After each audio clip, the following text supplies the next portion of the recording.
The Arizona Wildcats shocked the defending champions, the Florida Gators, to start the season. Bear down.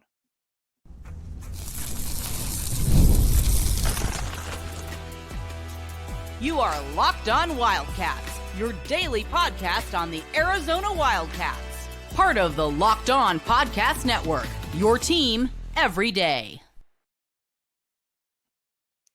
Hello and welcome into Locked On Wildcats. I'm your host, Leif Tulane, your resident college basketball guru, stats nerd, point guard by game, and ball knower by trade. And I'm excited to talk Arizona hoops with you today. Oh boy, am I excited to talk Arizona hoops with you today. Arizona beat Florida. Told you they would. And today's episode is brought to you by Game Time. Download the Game Time app, create an account, and use code LOCKEDONCollege for $20 off your first purchase. And today on the show, I'll analyze Florida, the Arizona beating Florida, and just how important that is for this program, how they did it, discuss the keys to the game that I laid out previously in the preview show, and then explain how those exact keys played out, and hint, they went well for Arizona. And lastly, I'll break down what from this game will carry over and will improve throughout the season. And then I'll answer the question of just how good is this Arizona team going to be. So without further ado, let's dive right in. Arizona won 93-87. Unless you're living under a rock, you know that. So how did they do it? They did so behind Koa Peat's monster performance. Boy, was he spectacular. 30 points, 7 boards, 5 assists, 3 steals. Did it all at the biggest moments. He was the best player on the court on a court full of national champions. That is a career night against anyone. But against Alex Condon as the primary defender, who was just voted as the first team All-American preseason, that is just a sign of what's to come for Koa Peat. That's not just a one-off. It's a declaration of he's that dude, and I thought he'd average 16 and 7 and would be the best player in Arizona on a top 10 team. And I likened him to Cooper Flagg as a mismatched power forward, creating advantages and creating for his teammates to generate the best offense for the team.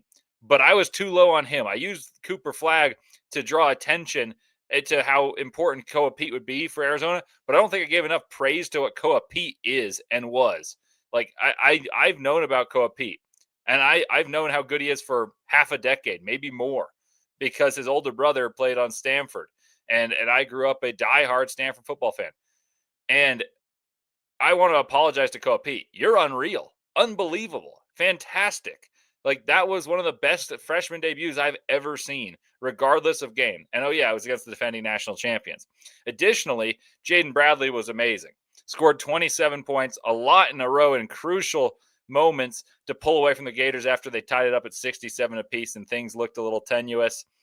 But what I really want to talk about is the resilience at the heart of what happened in this game. It's the resilience that the Wildcats demonstrated to come back and actually dominate for 30 to 40 minutes after being absolutely rocked in the first 10. Arizona got out-physicaled, out-executed, out-rebounded, outscored in the first 10 minutes of the game, and they were trailing by 12. 10 minutes in, Arizona trailed 32-20. And to build that lead for Florida, they scored on 7 of 8 possessions to open up that lead. What concerned me was how open the shots were. It's not that they were trailing by 12. Like basketball, there's ebbs and flows. It was the fact that the shots that Florida was getting were so easily created, so easily and repeatably generated. And they scored 7 of 8 possessions to open that, and I understand that's not sustainable, but it was the shots they were getting. The Florida guards were getting stuck on screens. Lee and Fland were getting in the paint, throwing lobs. There were second chance points. Arizona looked outmatched physicality-wise. Not saying they didn't have the bodies to physically compete, but it looked like Florida had physical guys who were more ready for the battle. And Arizona had to be ready for the battle. And they ended up being that way. But at 9:54, when it became 32-20, so 10 minutes and 6 seconds into the game, Arizona was trailing by 12. And when trailing by 12, something changed in this game, and Arizona realized that their best player needed to get involved. And so Arizona grew up by feeding their 18-year-old Koa Peat. And he said, yeah, get on my back. I'm going to lead the way. The other thing that happened is right after that, Arizona goes down 12. Braden Burries scored.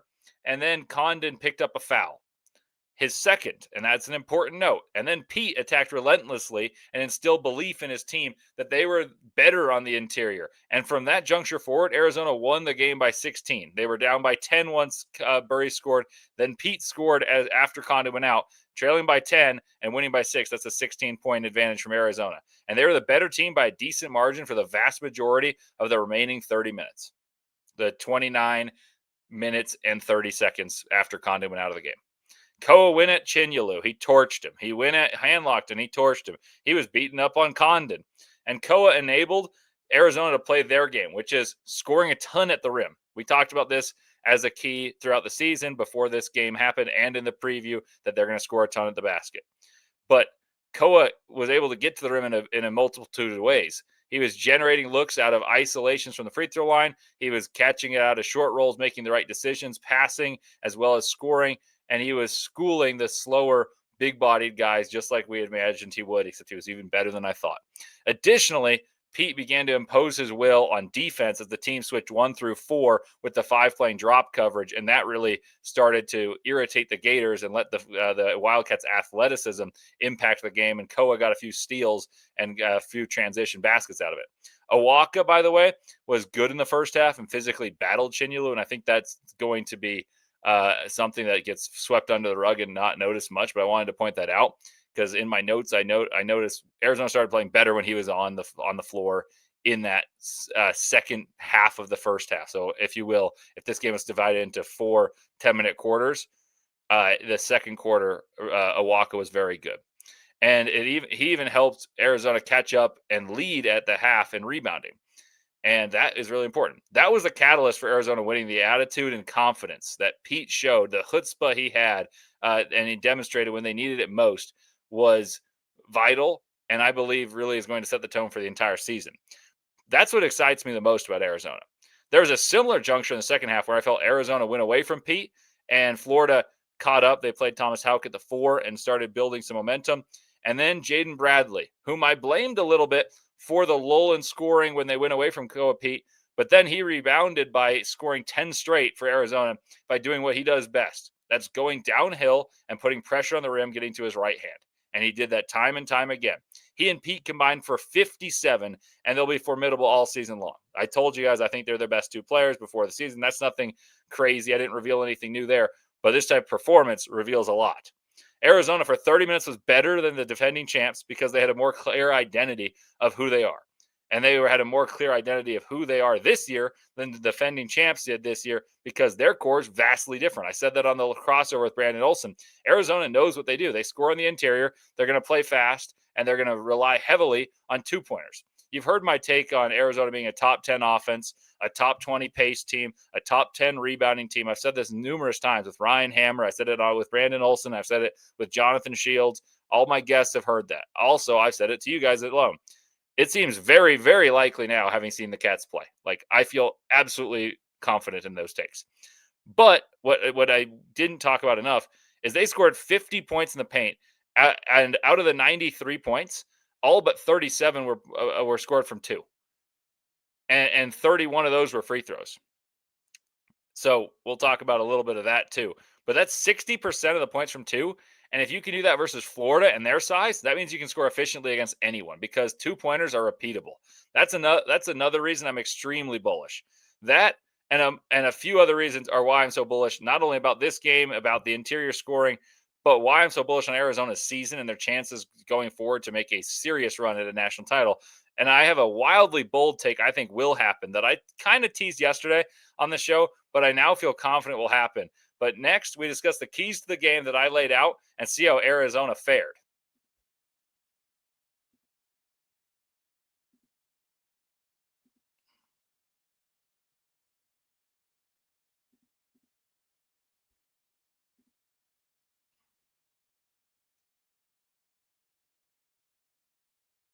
The NBA is back, and there's no better place to get in on the action than FanDuel, the official sports betting partner of the NBA. Even if you miss the start of the game or want to ride the hot hand, FanDuel has live bets on everything from who will score next to fourth quarter comebacks. Plus, you can even combine your live bets into a same-game parlay for a shot at a bigger payout. It keeps every game day exciting and every game exciting, especially when your team's making that late push. Right now, FanDuel is offering new customers $300 in bonus bets when your first $5 bet wins. So head to fanduel.com to sign up and play your game with FanDuel and the official sports betting partner of the NBA.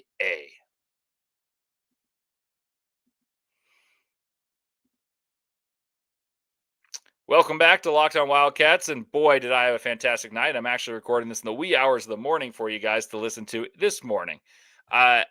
Arizona was fantastic. Here are the keys I wrote out prior to the game, and I'll flash on the screen the takeaways for those of you watching on YouTube, and I'll record them for those listening.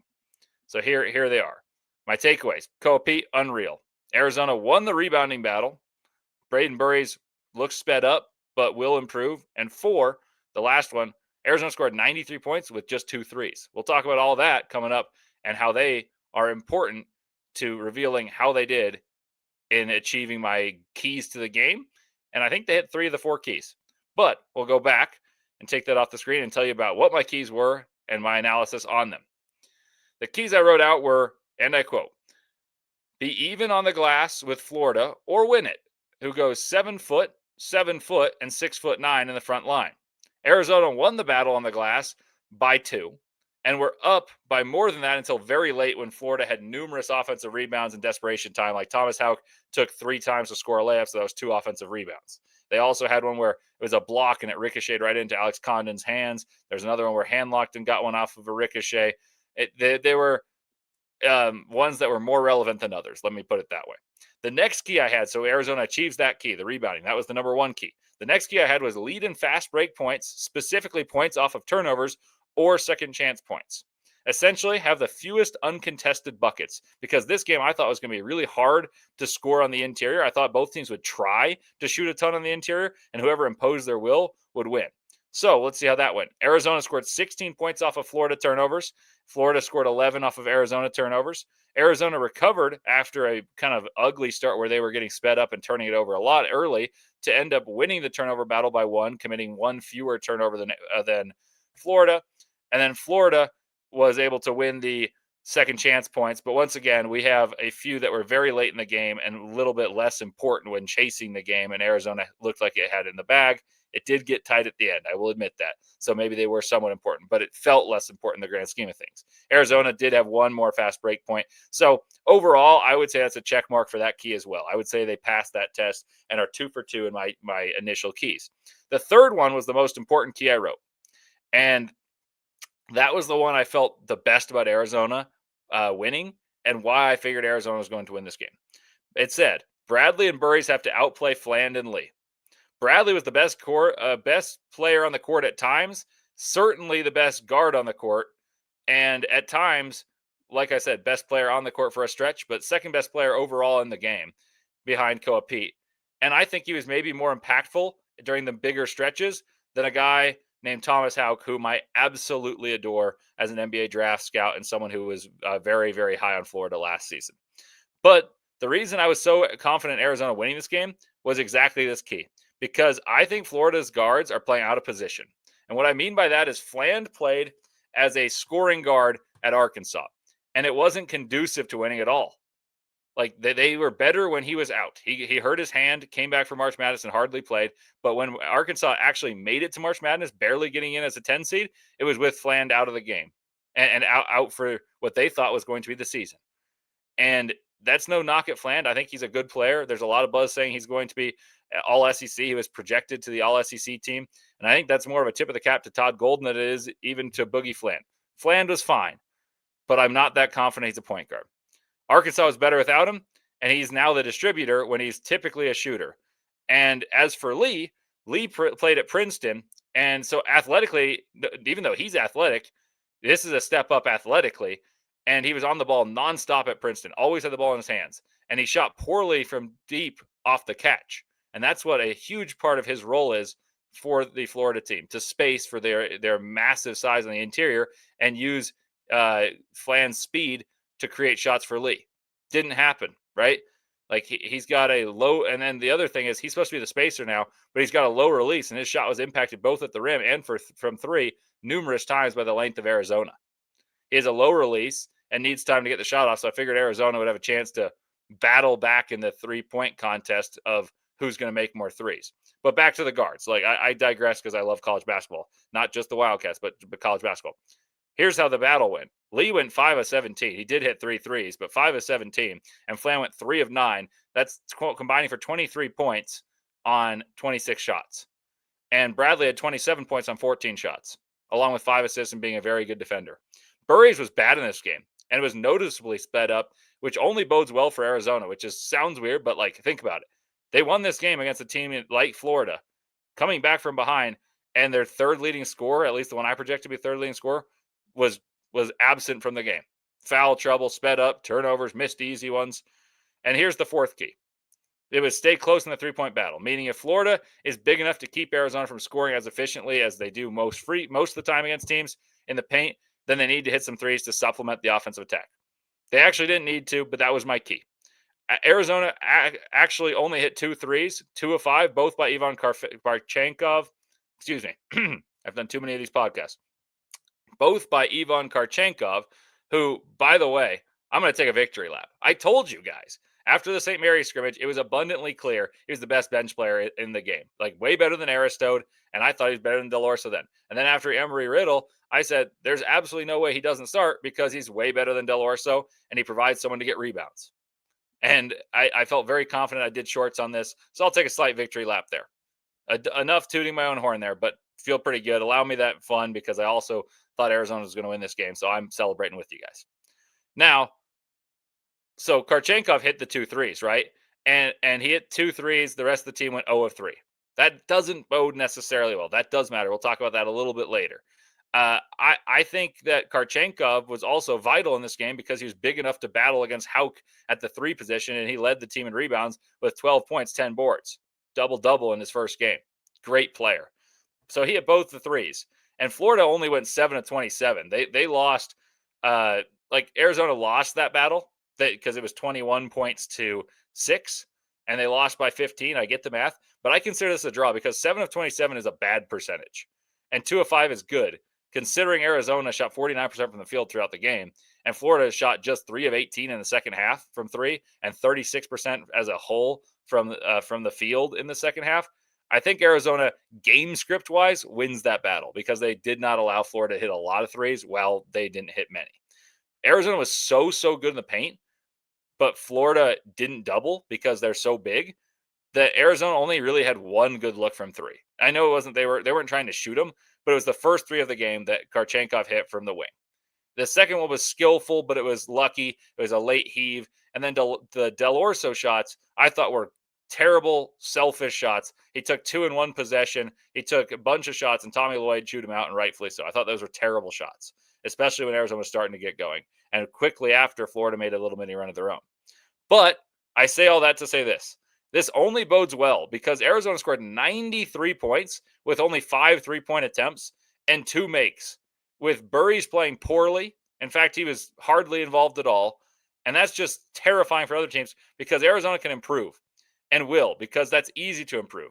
That's getting their third best player, or at least I'll say third most likely to be leading the team in scoring. Like I think it's going to be Koa Peat. I think it's going to be Jaden Bradley. And I think likely throughout the season, Braden Burries is going to be the third leading scorer and also the third option. Like if you were to look at it, a scouting report in terms of how they align the importance, he is next up in terms of the offensive scouting report and how teams will take him away. And you're going to get that back. He's very heady. He's got a very advanced game. And we'll talk about that a little bit later too. But you get that back and you only shot 5 threes, made 2 threes, and you scored 93 against the team that just won the national championship. I'll tell you what things, aside from that, stand out most and are most important going forward for the Wildcats. And just how good can Arizona be if that is the start? All that and more straight ahead on Locked On Wildcats.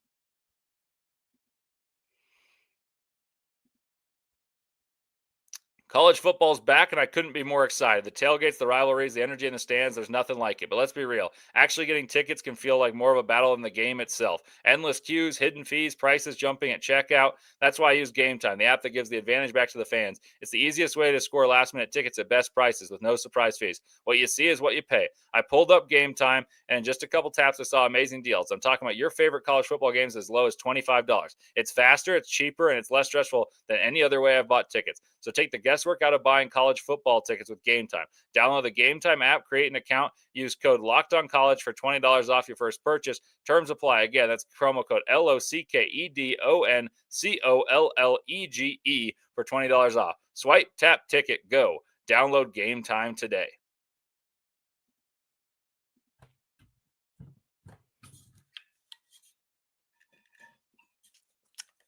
Welcome back to Locked On Wildcats. Leaf Tulane with you here. Arizona topped Florida. They won 93-87. The defending champs go down, but the real story is Arizona's the better team. For 30 of the 40 minutes, Arizona's the better team, and it ended up being far closer than it should have. That could come back to haunt Arizona in terms of the end of game execution, but I think that stuff is minutia in this. But what does matter is the first point. Arizona has an All-American on its roster. And maybe two if Jaden Bradley can keep this up and Arizona wins at the level I think they possibly can. I mean, I told you guys, I think Arizona could go 26-5 yesterday before the game happened. I told you guys, I think there's a world where Arizona balls out in non-conference and it opens up the season on an absolute tear in Big 12 play and ends up being that good. I think if you're that good, you have a chance to have two All-Americans. But they absolutely have one bona fide stud in Koa Peat, and he is an All-American. And if you have an All-American, that means this team's going to be legit. To have an All-American as an alpha with a team as big, as able to play as quickly as they can, meaning their offense will be top tier. After one game, I feel absolutely certain of this. This team will be a top 15 team in offense, likely top 7. All of Tommy Lloyd's teams have been top 15, and many of them top 10. Top 15 in pace, feel very good about that because two of Tommy Lloyd's teams have been top 15 in pace, and the other one was 16th. And the other one, the worst team, was 49th. And then I think top 10 in rebounding is extremely feasible after seeing them win the rebounding battle against the biggest team in the country. Then, what else matters? They scored 50 points in the paint against a massive front line. The next point is how tough this team is, right? How tough this team is to be able to battle their way into winning this game after having a dreadful start while being an inexperienced team against a team that just won a championship. That really matters. They were able to battle and believe. And I think what I think matters the most is just the psyche and buy-in of this team playing through a leader and someone that they know is the alpha. That's Koa Peat. It's the orientation, the hierarchy of like Jaden Bradley's a leader, our best player is Koa Peat, and the knowledge of that, turning it around and feeding Koa Peat to get back in this game, it really tells me that there are a few egos on this team, and they'll believe in what Tommy Lloyd is telling them. Play through Koa Peat, play quickly, rebound, run, and win. Like, that's what I think happens. But let's talk about the bad from this game, because there actually was some bad, but I actually think it's fantastic news. Burries looked bad from the get-go, not just because he got into foul trouble. Like, he looked sped up and a little bit behind on the defensive end of the floor and looked a step slow early in this game and then became out of sorts offensively. And that means that I think the third leading scorer of this team was a non-factor in a big-time game, and Arizona still scored 93 points and were uber efficient on offense to the tune of being the 10th ranked offense in all of college basketball, according to KenPom after one game, while many teams that are ranked higher played against no ones, and they just beat the number 3 team in the nation. And I think the other big factor is if Burries gets a rhythm and starts to feel better about his game, they'll shoot better, and there'll be more space on the floor for Koa Peat to operate. And should they double, he will be a guy who can attack closeouts, knock down the open three, put the ball on the deck, attack the closeout, make the right decision, and be a secondary facilitator. That really is important. Speaking of three-point shooting, they made 2 of 5 threes and did not look for a moment to shoot any. And that only bodes well because no one is as big as Florida, and Arizona abused them on the interior to the tune of scoring 50 points in the paint and 56 points from 2. And that meant all their twos were ones that they wanted to get. They weren't shooting mid-ranges. Like one of them was a toe on the line 3 that turned into a 2 because his toe was on the line by Bradley when he was in his hot streak. And then all the rest of their points came to the free throw line. They made 31 free throws, fouling out Reuben, Chinyelu, and Alex Condon, 2 really established bigs who started all 40 games for Florida in their championship year. Like their roles and responsibilities change, but they should not be overwhelmed easily. And therefore, Arizona is that good on the interior. Arizona now will probably be double teamed frequently and have to shoot more threes that Peat will open up. And I have a proclamation here for you. I think Koa Peat's going to lead this team in assists now that I've watched Arizona play a game against a team that big. If he gets doubled, he's going to dice up defenses. And also, Tommy Lloyd said in the presser, this team will shoot 23s per game. So my guess they make 6 or 7. Last year they made 7.2 per game, shooting 32% during conference play and 34% overall. I think the numbers are probably similar. I thought they might be better, but after seeing this team, like you don't want to take the ball out of the paint. Like the volume of threes should be low because the team is so good in the paint. The last big takeaway is about defense, and this one's important. It wasn't pretty today, but against a huge team that screens amazingly, and I thought their seals were unreal. I was impressed with the resolve of the Arizona team figuring out how to defend and scrap their way into battling into what was like a tie game for a while before Arizona eventually wrestled away the lead. And I was impressed with, in particular, Mo Krivas, because he protected the rim against a really big team that had an emphasis on getting to the rim. I think for Arizona to win it all, which I think they can, Krivas has to be the center that plays the most. Not because I think he's so much better than Awaka, but it's because he changes the game more for opponents than Tobe Awaka physically can. With his size, speaking of Krivas, as both a deterrent once teams shoot the ball because he can block it, he can alter the shot, but also he alters shot charts, meaning that the shots that they take are not the same when Mo Krivas is on the floor because they have to shoot different shots because he changes the game geometrically. And that said, I think Tobe Awaka is the more consistent player. Like Krivas might be Jekyll and Hyde a little bit. Awaka is going to be productive. He's going to rebound. He's going to play physically. But for Arizona to win it all, they need Mo Krivas to anchor the defense and make teams uncomfortable when shooting. He really bothered Xavier Lee. He really bothered Boogie Flan. And at times he made life difficult for Condon and Chinyelu. And he was big enough, even though he was not as physically strong as those guys, he was big enough to keep them off the glass well. So, all in all, very impressive win, unseating the champs. And for Arizona, I think they've now firmly established what I thought all along. And my very first show, I said that they were a top 10 team hiding in plain sight. I voted them 8th in my poll before the season, and I was too low. I think they're better than the 8th best team in the country. I also think Florida's not the 3rd best team in the country, so maybe they are the 8th best because you go 13th is where everyone had them. But I think Arizona's a top 5 team. I really do. And I'll say this, and you guys can clip this all you want. Arizona can win it all.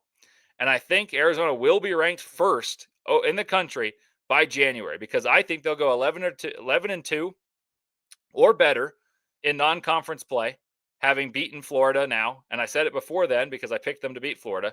So I'll restart. Arizona can win it all, and I think they'll be ranked number 1 in the country by January because they'll go 11-2 or better in non-conference play and then start hot in conference play. And they'll win their first 7 games in conference play because they play the easiest schedule for those first 7 games, are favored by Ken Palm rankings to win all those games. And they'll be 18-2 by mid-January with wins over Florida, with wins over Auburn. But I think they'll beat Alabama or UCLA, maybe both, maybe even UConn.